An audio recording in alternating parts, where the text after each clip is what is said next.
നമസ്കാരം, മലയാളി വാർത്തയിലേക്ക് സ്വാഗതം.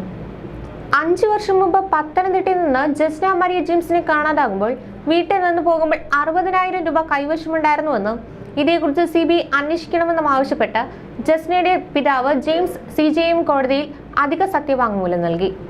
ജസ്നയ്ക്ക് കോളേജ് യാത്രയ്ക്കും മറ്റു ചെലവുകൾക്കും ദിവസേന പിതാവും മാതാവും പണം നൽകിയിരുന്നു. ഇത്രയും വലിയ തുക വീട്ടുകാർ നൽകിയതല്ല. സഹോദരി അവിചാരിതമായി കണ്ട ഈ പണത്തിന്റെ ഉറവിടത്തെക്കുറിച്ച് CBI അന്വേഷണം നടത്തണമെന്നും പിതാവ് ആവശ്യപ്പെട്ടു. ജസ്നയുടെ രക്തം പുരണ്ട വസ്ത്രങ്ങൾ വീട്ടിൽ നിന്ന് ശേഖരിച്ചത് DYSP ആയിരുന്ന ചന്ദ്രശേഖരനും സിവിൽ പോലീസ് ഓഫീസർ ലിജുവുമാണെന്ന് സത്യവാങ്മൂലത്തിൽ പറയുന്നു. ജസ്നയുടെ 3 പേഴ്സണൽ ഡയറികളും ഫോണും നോട്ട്ബുക്കുകളും പോലീസ് വീട്ടിൽ നിന്ന് കൊണ്ടുപോയി. CBI അന്തിമ റിപ്പോർട്ടിൽ ഇക്കാര്യങ്ങൾ പറഞ്ഞിട്ടില്ല. ജസ്ന പിതാവിന്റെ ആൻഡ്രോയിഡ് ഫോണിൽ നിന്ന് ചില പരിചയക്കാരെ വിളിച്ചിരുന്നു. പിന്നീട് ഈ നമ്പറുകൾ ഡിലീറ്റ് ചെയ്തു. ഈ നമ്പറുകൾ വീണ്ടെടുക്കണം. ചില മേഖലകളിൽ CBI അന്വേഷണം നടത്തിയിട്ടില്ല. ലോട്ടറി വിൽപ്പനക്കാരൻ ജസ്നയെ കണ്ടതായി പറഞ്ഞെങ്കിലും CBI ചോദ്യം ചെയ്തിട്ടില്ല. ജസ്നയുടെ സുഹൃത്തുക്കളെയും മുറിയിൽ കൂടെ താമസിച്ചവരെയും കൃത്യമായി ചോദ്യം ചെയ്തിരുന്നുവെങ്കിൽ കൂടുതൽ വിവരങ്ങൾ ലഭിക്കുമായിരുന്നു.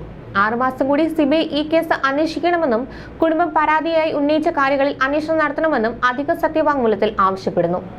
തുടരന്വേഷണം സംബന്ധിച്ച തീരുമാനം തിരുവനന്തപുരം CBI കോടതി 23-നാണ് പ്രഖ്യാപിക്കുന്നത്. കേസിൽ അന്വേഷണം അവസാനിപ്പിച്ച് കോടതിയിൽ CBI റിപ്പോർട്ട് സമർപ്പിച്ചിരുന്നു. ഇതിനെതിരെ അന്വേഷണം തുടരണമെന്നാവശ്യപ്പെട്ട് ജസ്നയുടെ പിതാവാണ് കോടതിയെ സമീപിച്ചത്.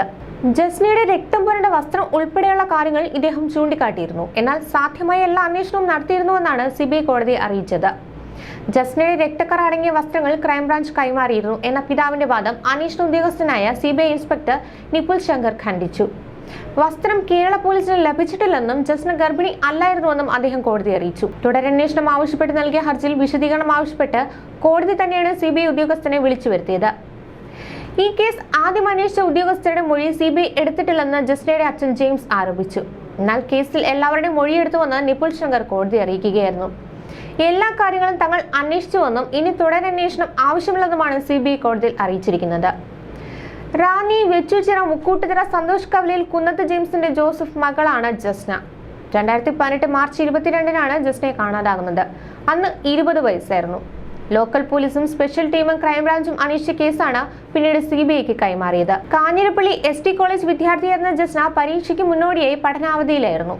ആൺസുഹൃത്തുമായി സംസാരിച്ചെങ്കിലും ജസ്ന ഈ വിധം പോകുമെന്ന സൂചനയൊന്നും അയാൾക്ക് നൽകിയില്ല. സംശയിക്കുന്ന ഒന്നും ഫോൺ വിളികളിൽ നിന്ന് ലഭിച്ചില്ല. എരുമേലി മുണ്ടക്കയം റോഡിൽ കണ്ണിമല ബാങ്കിന്റെ നിരീക്ഷണ ക്യാമറയിൽ നിന്ന് കിട്ടിയ ദൃശ്യത്തിൽ ജസ്നയോട് സാദൃശ്യമുള്ള ഒരാൾ ബസ്സിൽ ഇരിക്കുന്നത് കണ്ടിരുന്നു.